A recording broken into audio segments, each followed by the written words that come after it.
Olá, pessoal. Então, esse é o nosso último vídeo da aula de equação da conservação de massa e nós vamos fazer um exercício sobre enchimento de reservatórios. Olha só, nós temos um reservatório aqui cônico, ok? Então, ele tem um formato de cone.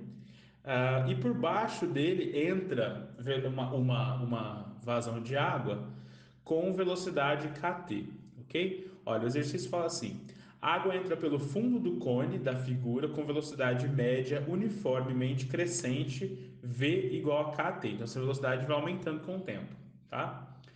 Se d, que é o diâmetro aqui de baixo, é muito pequeno, obtenha uma fórmula analítica para a elevação do nível de água HT com a condição de H igual a zero para T igual a zero, ou seja, o reservatório está vazio no início, tá bem? Considere o escoamento incompressível, falta um L aqui, tá? Então, olha, nós vamos falar o seguinte, duas hipóteses, uma que já foi dada, escoamento ou fluido incompressível, e uniforme na seção, tá? Vamos definir um volume de controle aqui da seguinte forma, olha, que eu pegue todo esse meu cone aqui, pegando a entrada, mas essa entrada aqui, ela é tão pequena que a gente vai considerar como um ponto, tá? Como se o cone fosse fechado. Se essa entrada fosse grande, se ele não tivesse falado que D é muito pequeno, a gente poderia trabalhar com um tronco de cone, não com um cone, ok? Essa é a única diferença. Há duas formas de resolver esse exercício. Eu vou fazer uma e vou deixar a outra para vocês fazerem, tá? Então, a primeira forma que eu vou fazer é quando o volume de controle não se deforma, ou seja, ele está aqui definido e ele não se deforma no tempo. A segunda forma que a gente poderia fazer é que o volume de controle vai aumentando, vai se deformando junto com o nível d'água, tá? São duas formas possíveis. Eu vou fazer essa que o volume de controle não se deforma e deixo para vocês depois fazerem com o volume de controle deformável, ok? Então, olha, se o volume de controle, vamos aplicar a equação da quantidade da conservação de massa aqui. Deixa eu só trocar de cor de ponteiro. dm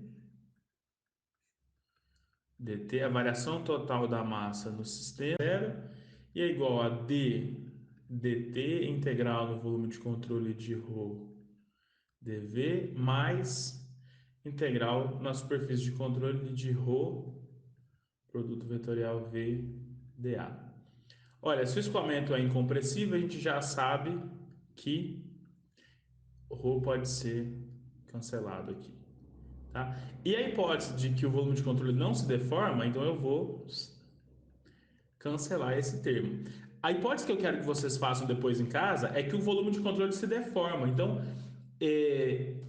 vocês vão ter essa parcela aqui, tá? A única diferença é como escrever esse dv que eu vou indicar depois para vocês, ok? Olha, se o volume de controle não se deforma, o que que acontece? Esse aqui é nosso volume de controle, né? Ó. Se ele não se deforma, eu tenho um fluxo aqui por baixo, por onde entra a água, ok?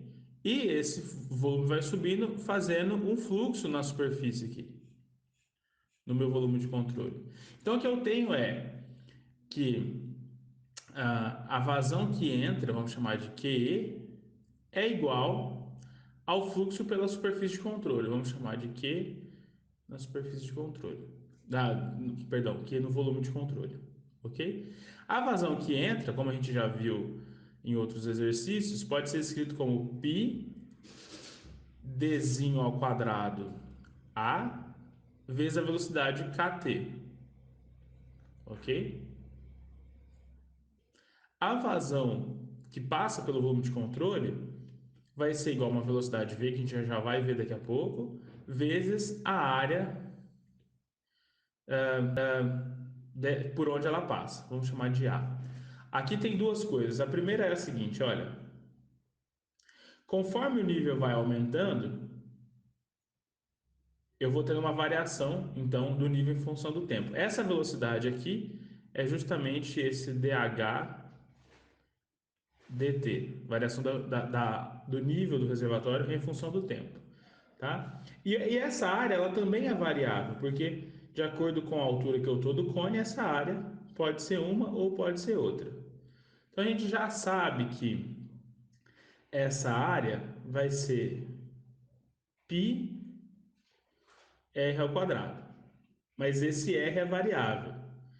Como que a gente calcula esse r? Olha, para uma dada altura h, eu tenho um rainho r.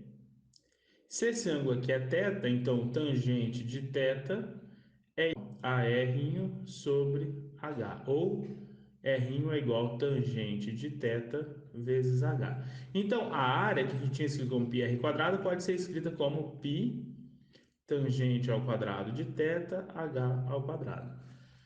Substituindo isso aqui e aqui, na nossa equação principal, eu tenho então que π d ao quadrado sobre A vezes kt é igual a dH dt vezes π tangente ao quadrado de θ vezes h ao quadrado. Olha, que a gente pode separar, né? Deixar só o que depende de h de um lado e o que depende de t de outro. Então a gente tem, e o π pode cancelar aqui, ó. Então eu tenho que, perdão, aqui não é a, é 4, né? Π d quadrado sobre 4. Então eu tenho assim, olha, k d ao quadrado sobre 4 vezes t dt é igual a tangente ao quadrado de θ, h ao quadrado, dh. Ok? Então isso aqui pode ser, a gente pode fazer integral dos dois lados, e eu vou ter o seguinte, olha, k d ao quadrado, t ao quadrado sobre 8 é igual a 1/3 da tangente ao quadrado de θ, h ao cubo, tá?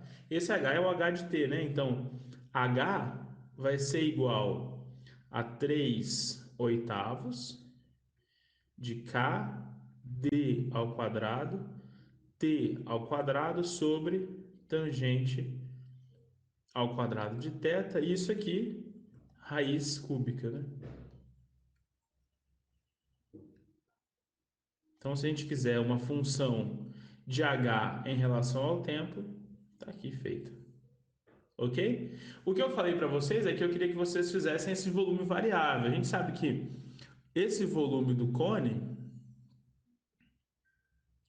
pode ser escrito V é igual a 1/3 de π r ao quadrado h, certo?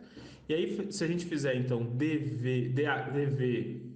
variação dv dt, perdão, dh, né, variação do volume em relação a h, vai ser igual a 1/3 de π r ao quadrado. R a gente já viu que é tangente ao quadrado de θ, h ao quadrado. Então, é igual a 1/3 de πr ao quadrado, mas aí r ao quadrado é tangente ao quadrado de θ, h ao quadrado, ok?